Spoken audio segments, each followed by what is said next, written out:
सम्पूर्ण ताप र पापलाई नाश गर्ने कथा माघ महात्म्य कथा प्रत्येक दिन बिहान 9 बजेबाट मात्र सत्यमार्ग युट्युब च्यानलमा सुन्न नबिर्सनुहोला।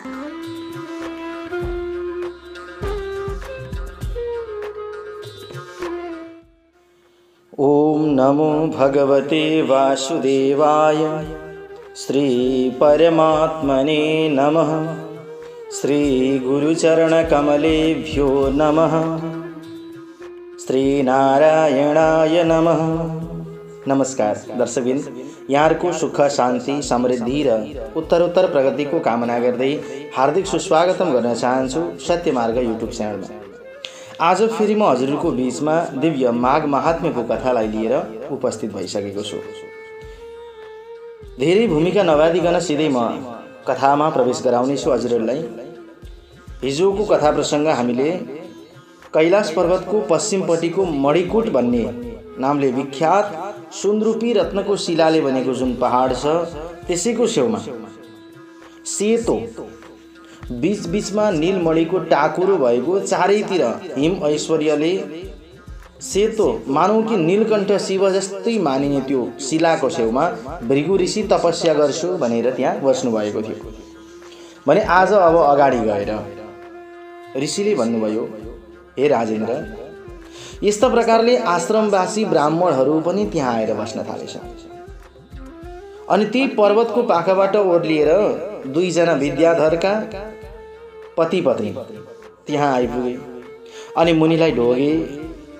अत्यन्त दुखित ती दुवै त्यहीँ बसेछन् मुनिको आश्रममा। कुनै पनि साधु सन्तको आश्रममा या कुनै सन्त महापुरुषको भेटमा मनमा लागेको पीडा भन्न मन लाग्छ अरे कि हामीलाई पनि। अब बाहिरी व्यक्तिलाई भनौँ भने त सारा संसारमा फिजाउँछन् हैन। साधु सन्त महापुरुषको बीचमा भन्यो भने के हुन्छ अरे भने एउटा जुन हामीलाई पाउनुपर्ने जुन आश्रय हुन्छ, जुन हामीले पाउनुपर्ने शक्ति हुन्छ त्यो प्राप्त हुन्छ अरे हामीलाई। त्यसले ती दुई दम्पति पनि ऋषिको छेउमा आएर बसे। दम्पतिलाई देखेर ब्राह्मणले सोध्नु भयो, हे विद्याधर, तिमीहरू दुवैजना किन अत्यन्त दुखी देखिन्छौ नि? प्रेमपूर्वक भन त, के कारणले तिमीलाई दुखी भयो? तिमीहरूको इच्छा आकांक्षा के छ भन। मुनिको यस्तो वचन सुनेर विद्याधर ब्राह्मणले भने, हे श्रेष्ठ तपस्वी, मेरो दुःखको कारण हजुरलाई के भनौँ? सारा संसारलाई भन्दै जाने हो नि संसारले के ज्याउँदै हिँड्छ भोलिदेखि। हो, कुनै पनि व्यक्तिले हामी भन्छौँ दुःख सुनायो भने मन हल्का हुन्छ अरे भनेर, तर होइन नि, जति दुःख सुनाउँदै जान्छौँ नि त्यति मनमा पीडा आउँदै जान्छ। आज एउटालाई सुनाउँछौँ, हामीलाई त हल्का भए जस्तो हुन्छ, तर उसले गएर अर्कोलाई सुनाउँछन्, अर्का व्यक्तिले गएर अर्काजना व्यक्तिलाई सुनाउँछन्। अनि त्यसरी एक आपसमा सुनाउँदा सुनाउँदै दुःख के हुन्छ, ठुलो बनिन्छ अनि संसारले चाल पाउँछन्। बरु त्योभन्दा भगवानको अगाडि, सन्त महापुरुषको अगाडि जब हामीले आफ्नो मनको हृदयको दुःख पोख्न थाल्छौँ नि तब पक्कै न पक्कै दर्शक महानुभावहरू केही न केही उपाय निस्किन्छ। अनि ती दम्पतिले भने, हे ब्राह्मण देवता, मेरो दुःखको कारण सुन्नुहुन्छ? आज पुण्यको फल पाएर नै स्वर्गको बास पाएको छु। देवताको देह पाएर पनि मेरो मुख बाघको भयो। कुन कर्मको फल मलाई मिल्यो म त त्यो जान्दिनँ। हो, यो कुरो सम्झिकन मेरो मनले शान्ति पाउँदैन। किन जहिले मेरो मन सधैँ आकुल रहन्छ। मिठो बोल्ने, राम्रो नाचगानको कला जान्ने, सारा सद्गुणले भरिएको अनि कुनै पनि अवगुण नभएकी मेरी पत्नी हुन्। जुन बेला यी कुमारी थिइन् नि त्यतिखेर पनि बारम्बार सातै स्वरले वीणा बजाउने सुइदी सादी थिइन्। वीणा बजाउन निपुण नारद मुनिलाई सन्तुष्ट पारेकी थिइन्। हे ब्राह्मण देवता, नाना भाँतीका स्वर नाद जान्ने इन्द्रलाई पनि सन्तोष पार्ने, विभिन्न स्वरले बजाउने वीणा, भनौँ न कि संसारमा यिनले जतिको वीणा बजाउन जान्दैन जस्तो लाग्थ्यो के मलाई। अनि रूप यौवनले मस्त छिने। हेर्नुहोस् न, कहाँ यी सुन्दरी पत्नी अनि कहाँ म बाघमुखे पति। हे ब्राह्मण, हो यही कुरो सधैँ सोचेर हमेशा मेरो मन बुटबुटिरहन्छ। दर्शक महानुभावहरूलाई हेर्नुहोस् त, सुन्दर पत्नी पाएर ती ब्राह्मण के भन्दैछन्, म यिनको छेउमा सुहाएको छुइनँ। हे दिलीप, विद्याधरको यस्तो कथन सुनेर त्रिकालज्ञ भूत वर्तमान भविष्य सम्पूर्ण कुरा जान्ने दिव्यलोचन, यानी कि जहाँ पनि देख्न सक्ने, हरेक कुरा सुन्न सक्ने भृगुजीले मुस्कुराउँदै भन्नुभयो, हे श्रेष्ठ विद्याधर सुन, कर्मको फल विचित्र हुन्छ हो नि। कर्म जस्तो गरे फल त्यस्तै पाइन्छ। अब कर्म गर्दै गरेनौँ भने त फलको आशा पनि हामीले केही गर्न सक्दैनौँ। यदि हामीले कर्म राम्रो गऱ्यौँ भने जीवनमा फल पनि राम्रै पाइन्छ। कर्मको भोग भोग्दा बुद्धिमानहरू कहिले पनि हडबडाउँदैनन् अरे। मूर्ख अज्ञानीहरू मात्रै हुन्छन् जो घबराहट हुन्छ नि मनमा, डर जस्तो पैदा हुन्छ नि। कर्मको फल भोग्दाखेरि त्यो कतिखेर डर लाग्छ भने अरे जब मन आकुल हुन्छ, कुनै कुरा अब देखियो झट्ट सुन्यो। जस्तै मानिलिउँ कसैलाई 1 लाख रुपियाँको चिट्ठा परेछ, जीवनमा 1 लाख रुपियाँ समातेको छैन, निर्धन छन् कति 1 लाख रुपियाँ नसमात्ने पनि हामी एकैचोटि समात्न नपाएका धेरै छौँ। अब उसलाई कसैले आएर भने बाबु तिमीलाई 1 लाख रुपियाँ पर्यो, ऊ त पुर्लोके लड्छन् नि बिस भएर, किनकि जीवनमा समातेकै छैन। हो त्यो घबराहट कतिखेर हुन्छ जब कर्मको फल मनतिर आयो नि, मनले कल्पना गरेकै थिएन भने त्यतिखेर घबराहट हुन्छ। तर कसलाई, जो मूर्ख छ, जो अज्ञानी छ, त्यसलाई मात्रै। किनकि झिँगाको खुट्टा जति कुकर्म गर्छन् सर्पको कडा विष जस्तै हुन्छ अरे। झिँगाको जुन खुट्टा हुन्छ नि, यी सबैभन्दा धेरै विष कहाँ हुन्छ, सर्पको मुखमा जस्तै विष भए जस्तै झिँगाको खुट्टामा विष हुन्छ।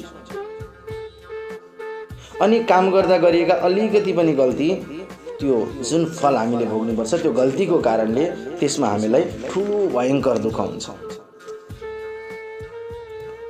हे ब्राह्मण, तिमीले माघ महिनामा एकादशीको व्रत बसेर द्वादशीको दिन शरीरमा तेल घसेका थियौ, त्यसैले तिमी बाघमुखे भयो।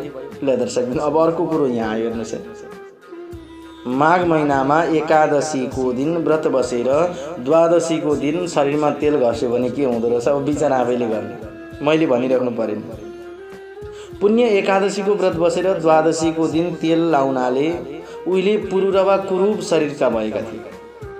अनि उनले आफ्नो कुरूप शरीर देखेर त्यस दुःखले दुखित भएर हिमालयमा गएर मानसरोवरको तटमा स्नान गरेर पवित्र भएर कुश आसनमा बसेर श्रद्धापूर्वक नयाँ नौलो मेघ जस्तो श्यामवर्ण भएको, कमल कोष जस्ता आँखा भएका, शङ्ख चक्र गदा पद्म धारण गरेका, पीताम्बर लगाएका, कौस्तुभ मणिले शोभायमान देखिएका, वनमाला लगाउने भगवान हरिलाई आफ्नो हृदयमा बसाएका थिए, भगवान हरिको ध्यान गरेका थिए, आफ्ना सम्पूर्ण इन्द्रियहरूलाई वशमा पारेका थिए। अनि ती संयमी राजाले 3 महिनासम्म, 1-2 महिना होइन, 3 महिनासम्म निराहार व्रत बसी अत्यन्त कठोर तपस्या गरे। अहिले हामी 3 मिनट सक्दैनौँ। 3 मिनटको व्रत बस्नु पर्यो भने जीवनमा पुरै उथल पुथल हुन्छ। त्यो हामी कहाँ सक्छौँ। उनले 7 जन्मसम्म गरिएका पूजा आज सम्झदै धेरै तपस्या गरे, खुसी बनाए भगवान हरिलाई। अनि भगवान पनि जब भगवानका भक्तले पूजा गर्छन् नि, भगवान स्वयं प्रकट हुनुहुन्छ अरे। भगवान यो हेर्नुहुन्न मेरो भक्तले के दिँदैछ मलाई। दर्शकबिन, भगवान त यो हेर्नुहुन्छ कि मेरो भक्तले मलाई कुन भावले पूजा गर्दैछ, भाव कस्तो छ। भावमिच्छन्ति देवता, भावना नै सबैभन्दा ठुलो। भावना यदि स्वच्छ भएन, मन पवित्र भएन भने त्यो गरेको पूजा कुनै काम लाग्दैन। मकरमा रवि हुँदा माघ महिनाको शुक्ल पक्षमा द्वादशीको दिन प्रसन्नतापूर्वक ती राजालाई तुरन्तै आफ्नो शङ्ख जलले भगवानले अभिषेक गरिदिनु भयो। अनि तेलको वृत्तान्त सम्झाउँदै वासुदेवले उनलाई अत्यन्तै सुन्दर हेरिरहँ जस्तो मनोहर रूप दिनुभयो, जुन रूपले गर्दा उसलाई देवनायिका उर्वशी देवीले पनि चाहिन्छ। यस्ता प्रकारले वर पाएका राजा पनि कृतकृत्य भएर आफ्नो घर फर्केका थिए। भने हे विद्याधर, यस प्रकारको कर्म गतिलाई जानेर किन दुखी हुन्छ? यो देह त केवल देखाउटी मात्रै हो नि। हामी जुन घरमा बसेका छौँ यो घर रङ्गी चङ्गी बनाएका छौँ हैन। कपडा हामी सुन्दर लगाउँछौँ, रङ्गी चङ्गी कपडाहरू हुन्छन्, देह सुन्दर बनाउँछौँ, तर कति दिनसम्मको लागि? जबसम्म यो हाम्रो देह चितामा पुग्दैन। यदि तिमी यो दानवी विरूपतालाई हटाउन चाहन्छौ भने मेरो कुरो मानेर अगाडि गरेका पापको विनाश गर्नको लागि मणिकुट नदीको जलमा माघ महिनाभरि स्नान गर। मुनि सिद्ध देवताहरूले बताइएको त्यस स्नानको विधि म तिमीलाई भन्छु बुझ। यदि विधि आउँदैन भने तिम्रो भाग्यले माघ महिना नजिकै आउँदैछ। आजको 5 दिनदेखि प्रारम्भ हुन्छ। कुनै एक दिन भए पनि माघमा कुनै सरोवरमा गएर स्नान गर्नुपर्छ। हेर्नुहोस् है, यो कुरा चाहिँ हामीले बुझ्नुपर्छ। अब पौष शुक्लको एकादशीदेखि आरम्भ गरेर भुइँमा सुत्ने गर्नु अनि 1 महिनासम्म निराहार बस्नु सकिन्छ भने है, सकिँदैन भने थोरै केही चिज खानु। अनि त्रिकाल स्नान बिहान, मध्याह्न, साँझमा त्रिकाल स्नान भनेको 3 चोटि गर्नुपर्छ विद्याधर। अनि विषय भोग, त्यतिखेर सम्पूर्ण पाप जति छ नि त्यो सबै निस्केर जान्छ। द्वादशीको दिन पुण्य दिनमा पवित्र सरोवरमा गएर स्नान गर्नु। तिम्रो मुखलाई कामदेवको मुख जस्तै बनाइदिनु हुनेछ भगवानले। जब तिमी देवताको जस्तो मुख भएर यस सुन्दरीका साथमा बस्नेछौ नि त्यतिखेर सम्पूर्ण देवी देवताहरू सबै प्रसन्न हुन्छ। अनि अर्को कुरो, म तिमीलाई चिताए जस्तै मनोरथ प्राप्ति हुने आशीर्वाद दिन्छु। भृगुले भन्नुभयो, हे राजेन्द्र। फेरि त्यस विद्याधरलाई माघको महिनाको कथा सुनाउन थाल्नु। अब माघ स्नानले विपत्तिको नाश अनि माघ स्नानले नै पापको नाश हुन्छ। माघ सबै यज्ञभन्दा ठुलो, सबै दानको फल दिनेवाला छ। गर्नुहोस् है, माघ महिना कति ठुलो रहेछ। माघ यज्ञहरूलाई ललकार्छ माघ महिनाले। सर्वयज्ञाधिको माघ सर्वदान फलप्रद माघो गर्जति यज्ञेभ्यो माघो योगाच्च गर्जति। योगलाई पनि फटकार छ। माघ स्नान कठिन तपस्याले मात्रै प्राप्त हुन्छ। कहाँ त्यति सजिलै हामीले सरोवरमा गएर माघ स्नान गर्न सक्छौँ? पुण्य मिल्नुपर्छ, जुर्नुपर्छ। सोच्दा सोच्दै कहिले त जान्छ महिना, टुङ्गै हुँदैन। जुन गङ्गा सागरमा, काशीमा गएर, कुरुक्षेत्रमा गएर, पुष्करमा गएर, ब्रह्मवर्तमा गएर, प्रयागमा गएर या सङ्गममा गएर स्नान गर्छौँ नि 10 वर्षसम्म स्नान गर्दा जुन फल हामीले प्राप्त गर्छौँ त्यो केवल माघ महिनामा 3 दिन कुनै पुण्य पवित्र तीर्थमा गएर स्नान गर्यो भने त्यो सम्पूर्ण फल प्राप्त हुन्छ। धेरै दिन पनि कुद्नु पर्ने रहेनछ, मात्रै 3 दिन। मकरमा सूर्य आउँदा कहीँको पनि पवित्र जलमा, यो नसोच्नु फेरि कुन जलमा जाने, कुन तीर्थमा जाने, कुन नदीमा जाने। हजारौं नदी छन्, महानदीहरू छन्, पवित्र गङ्गा सागर छ, सप्तकौशिकी गङ्गा, बागमती गङ्गा हैन, कनकाई गङ्गा। अनि यति धेरै गङ्गा नदी भएको ठाउँमा हामीलाई स्नान गर्न कुन विपत्ति छ र? अब यसले के गर्छ? आयु, आरोग्य, सम्पत्ति, रूप यी सबै चिजहरू प्राप्त गर्छ। जो व्यक्ति नर्कदेखि, दरिद्रतादेखि, अलिकति पापदेखि डराउँछन् नि त्यस्ता व्यक्तिले कुनै न कुनै उपाय गरेर माघ स्नान गर्नुपर्छ। अब मान्छेको जीवन त हो, कतै न कतै पाप हुन्छ हैन, कतै न कतै अब हामीले गल्ती गर्छौँ। मान्छेको शरीर अलिअलि भए पनि श्रद्धा हटेर जान्छ, श्रद्धा टुटेर जान्छ। झुक्किएर कहिलेकाहीँ नराम्रो गरिएला, नराम्रो कर्म गरिएला, कसैलाई नराम्रो वचन बोलिएला, नराम्रो चिज खाइएला, खानबाट भयो, बोल्नबाट भयो, बस्नबाट भयो, जानेन हजारौं पाप हुन्छन्। भन्छ कायेन वाचा मनसेन्द्रियैर्वा बुद्ध्यात्मना वा प्रकृति स्वभाव करोमि यद्यत् सकलं परस्मै नारायणायेति समर्पयेत्। जति पनि गरेका कर्म छन् हे भगवान म हजुरलाई समर्पण गर्छु। यसरी आफ्नो मनभित्र कुनै पनि प्रकारको कर्महरू नचिताइकन, कुनै पनि प्रकारको फलको आशा नलिइकन सिधै भगवानलाई सम्झेर यो स्नान केवल भगवान हजुरको चरणमा अर्पण गर्छु। यदि मबाट कुनै अज्ञानताले गल्ती भएको छ भने मलाई माफ गरिदिनुहोस् प्रभु भनेर भगवानको श्री चरणमा झुक्ने अनि स्नान गर्ने। यति मात्रै छ। सत्ययुगमा तपस्याले परम ज्ञान यानी कि पुण्य मिल्छ। त्रेता द्वापरमा कलीमा यज्ञले नै परम पुण्य मिल्छ। तर माघ स्नानले त सबै युगमा पुण्य जुन प्राप्त हुन्छ नि त्यो तिनै दिन स्नान गर्नाले मिल्छ। त्यसैले ए राजन, माघ स्नान सबै नै वर्णहरू र आश्रमीहरूले, सबै धर्मावलम्बीहरूले, गृहस्थी जीवन भएकाले त अझै गर्नुपर्छ। र माघमा कुनै तीर्थमा गएर स्नान गर, त्यो सक्दैन स्नान गर्न भने त्यो जल ल्याएर अभिषेक गर्यो भने पनि पुण्य मिल्छ। वशिष्ठले भन्नुभयो। भृगुजीका यस्ता कुरा सुनेर ती विद्याधर त्यसै आश्रममा माघभरि बसे। पर्वतको नदीको तटमा भृगुजीका साथमा, आफ्नी पत्नीका साथमा रहे विधिपूर्वक माघ स्नान गरे। अनि उसले भृगुको अनुग्रह कृपाले गर्दा आफूले चिताएको इच्छा प्राप्त गरे। देवताको जस्तो मुख भयो अनि मणि पर्वतमा आनन्दपूर्वक रमाउन थाले।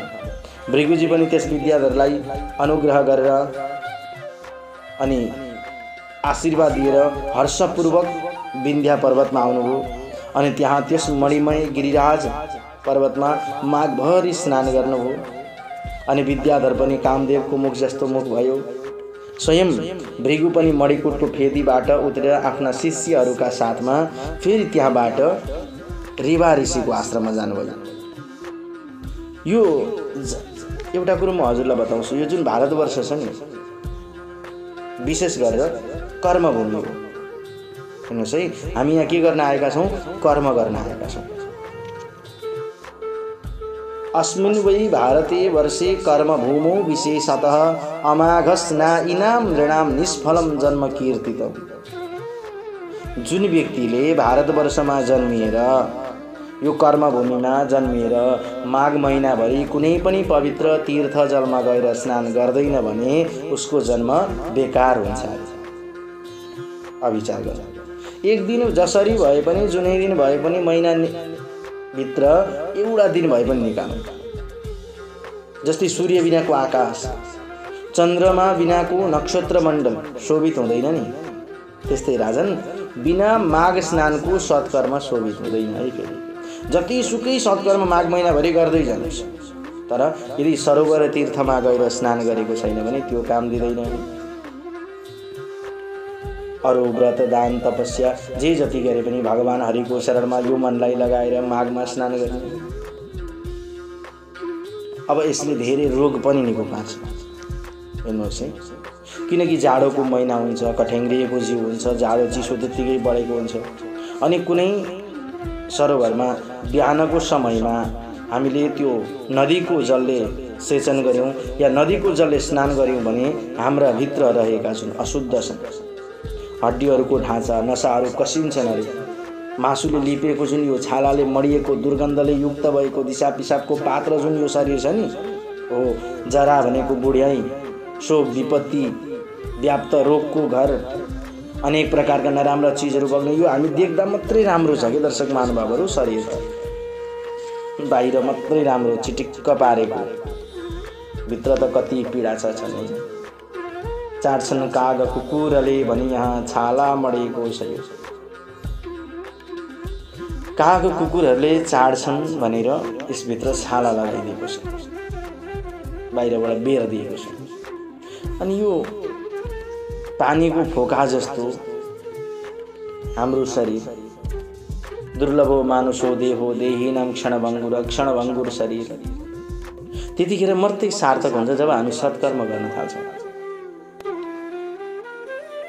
सत्कर्म बिनाको जीवन अनि माघ स्नान बिनाको जन्म बेकार हुन्छ। कहिले पनि जीवनमा बिना सत्कर्म कहिले नबस्नु। दुखीलाई देखेर हामी त के भन्छौँ? माग्ने आयो भने गाली गर्छौँ, कराउँछौँ। हातखुट्टा सही सलामत छन्, कमाएर खानु, किन मागेर खान्छस्, अनेक प्रकारको गाली गर्छौँ। तर मनमा यो कहिले सोच्दैनौँ माग्नेले के भन्छ अरे भने नि, याचका नैव याचन्ति बोधयन्ति गृहे गृहे दीयताम दीयताम दानम अन्यथा मादृशी गति। सेठजी याचक हो, तर म माग्न आएको होइन। बोधयन्ती गृहे गृहे, ज्ञान गराउन, बोध भनेको ज्ञान गराउन आएको। घर घरमा के कुराको? दियताम दियताम दानम, दिनुहोस्, केही दान दिनुहोस्, होइन भने अन्यथा मादृशी गति, मेरो जस्तै गति होला। त्यस्तो गति भयो भने हालत के हुन्छ सम्झिनुहोस् त। भने मानव देह पाएर पनि यदि हामीले सत्कर्म गरेनौँ भने यो मानव देह पाएको र नपाएको एउटै भयो। जन्म लाभ परः पुंस अन्त्य नारायण स्मृति, भागवतमा भनिएको छ कि जब जन्म लिएको त्यतिखेर मात्रै सार्थक हुन्छ अरे, अन्तिम अवस्थामा नारायणको नाम जप्न सक्नुपर्छ। अब नारायणको नाम जप्नु अन्तिम अवस्थामा भनेको छ। अब हामीले के सोच्यौँ त त्यसलाई भन्दा अन्तिम भनेको अब मर्ने बेलाको रहेछ भनेर सोच्यौँ, होइन नि। अन्तिम भनेको हरेक क्षण हरेक पल हाम्रो लागि अन्तिम हो। हरेक पल एउटा खुट्टो उचाल्यौँ अगाडि सारेका छौँ, अर्को खुट्टो उचाल्ने बेलामा त्यो पल हाम्रो लागि अन्तिम हुनसक्छ। कोहीसँग हामी बोल्यौँ त्यो वचन नै हाम्रो लागि अन्तिम हुनसक्छ। राति बोलेर सुतेका छौँ त्यो रात नै हाम्रो लागि अन्तिम हुनसक्छ। प्रत्येक पल, यो भनौँ न प्रत्येक क्षण प्रत्येक सेकेन्ड हाम्रो लागि अन्तिम छ। त्यसले गर्दाखेरि कुनै पनि नराम्रो कर्म कुनै सेकेन्डमा नगर्नु। किन घमण्डले युक्त धर्म धिक्कार हुन्छ मान्छे। हेर्नुहोस् है, घमण्डले युक्त मान्छेको धर्म धिक्कार हुन्छ। योगी बिनाको श्राद्ध धिक्कार छ, ब्राह्मण नभएको ठाउँ धिक्कार छ, आचार नभएको कुल धिक्कार छ, जहाँ संस्कार छैन, आचार छैन, नियम छैन त्यो कुल धिक्कार छ। अनि क्रोधले युक्त भएको तपस्या पनि धिक्कार छ। बिना दृढताको ज्ञान धिक्कार छ, अल्छीको शास्त्र धिक्कार छ। आफ्ना गुरु मान्यजनलाई श्रद्धा गर्दैन भने, भक्ति गर्दैन भने त्यो जीवन धिक्कार छ। गुरुको सेवा नगर्ने ब्रह्मचारी धिक्कार हो। नदन्केको आगोमा गरिएको होम त्यो धिक्कार छ। साक्षी बिनाको निर्दोषता त्यो पनि धिक्कार छ। आफ्ना लागि पकाइएको भोजन धिक्कार हो। हेर्नुहोस् है, अभ्यास नगरिएको विद्या धिक्कार छ। प्रजासँग विरोध गर्ने राजा धिक्कार छ। जीवन जिउनको लागि गरिएको तीर्थ धिक्कार छ। केवल जीवन चलाउनको लागि मात्रै गरिएको व्रत पनि धिक्कार छ। झुटो बोल्ने त्यो बाणी धिक्कार छ। सन्देह गरेर जप्ने मन्त्र त्यो पनि धिक्कार छ। चञ्चल वा अन्य मनले जप गरेको त्यो जप पनि धिक्कार छ। त्यति मात्रै होइन, नास्तिक जन धिक्कार छ। अश्रद्धाले गरिएको परलौकीय क्रिया जति छ नि त्यो सबै धिक्कार छ। राजन, यस्तै यो लोकमा दरिद्र मनुष्यहरूको जन्म पनि धिक्कार छ। अब दरिद्र भन्नाले हामी सोच्छौँ धन्न भएको भनेर। हेर्नुहोस् है, धन्न भएको दरिद्र भन्छौँ नि, होइन। को वा दरिद्रो हि विशाल तृष्णः, दरिद्र को हो? जसको मनमा तृष्णा रूपी लहरो लामो भएर उम्रिँदैछ। अब जस्तै मानिलिनुहोस् कि मसँग केही छैन, म कतै कुनै ठाउँ पराया ठाउँबाट आएँ, मलाई एउटा लहरो लाग्छ, अलिकति जग्गा जोड्न पायो हुन्थ्यो। म दिनरात मेहनत गर्छु, जग्गा जोड्छु। जग्गा भइसकेपछि यसो हेर्छु वरतिर परतिर घर बनेका छन्, फेरि मलाई अर्को लहरो उम्रिन्छ, घर बनाउन पायो हुन्थ्यो।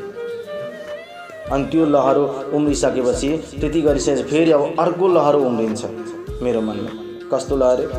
अब घर बनाइयो, घर बनाएपछि यस्तो केही साइकल वा गाडी यस्तो कुनै चिज भए मनलाई आनन्द हुन्थ्यो भने, मनलाई फेरि मान्यो साइकल छ, साइकलले भएन, बाइक भए आनन्द हुन्थ्यो।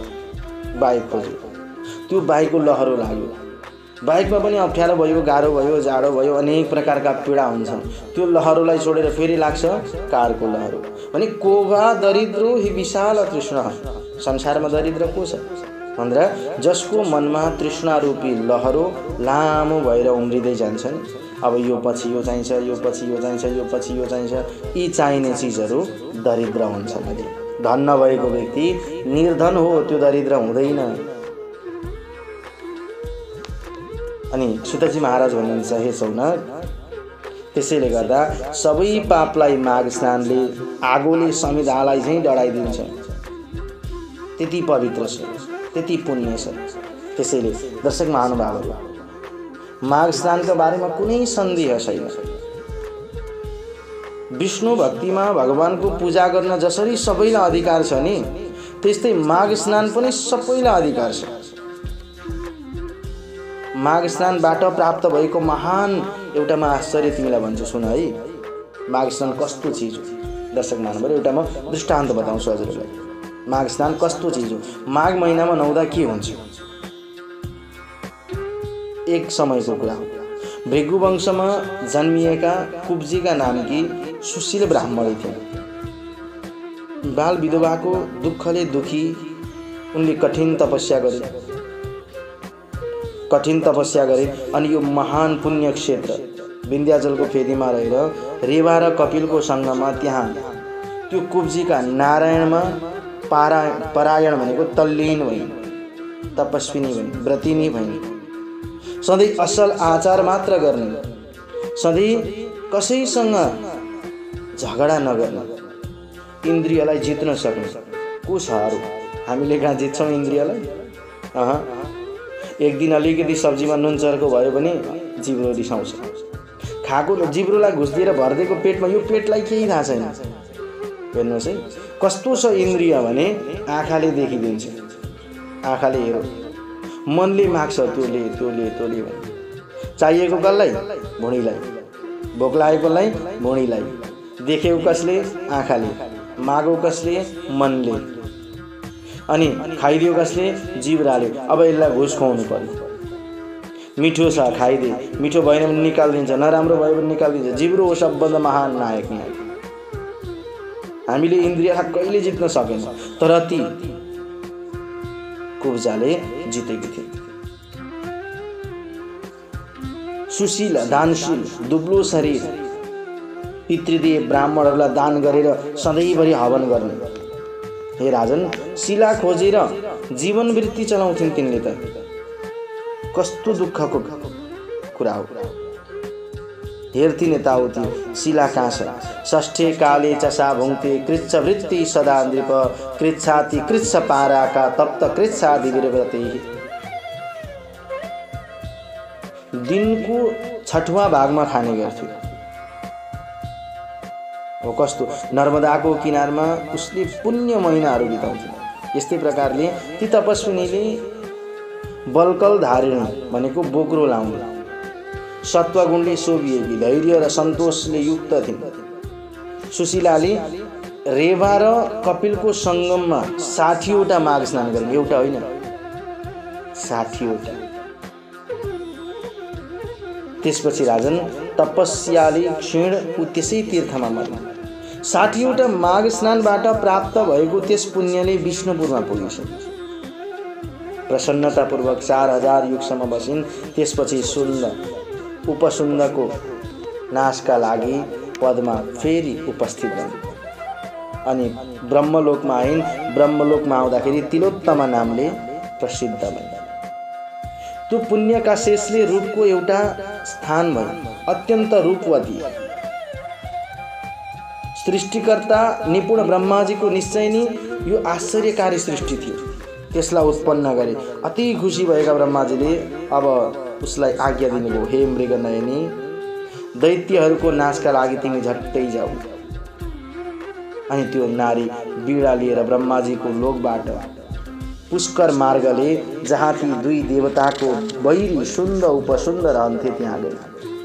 रेवाको पवित्र निर्मल जलमा स्नान गरी बन्धुक पुष्पको जस्तो रातो वस्त्र लगाइन्, सुन्दर बज्ने चुरा, छनछनाउने मेखला यानि कि करधनी लगाइन्, पाउवेज लगाइन् अनि मुक्तावल्य कण्ठ शोभायमान बनाएर कानमा सुन्दर देखिने कुण्डल, चमेली फुलको गजरा जुरोमा लगाएकी छिन्।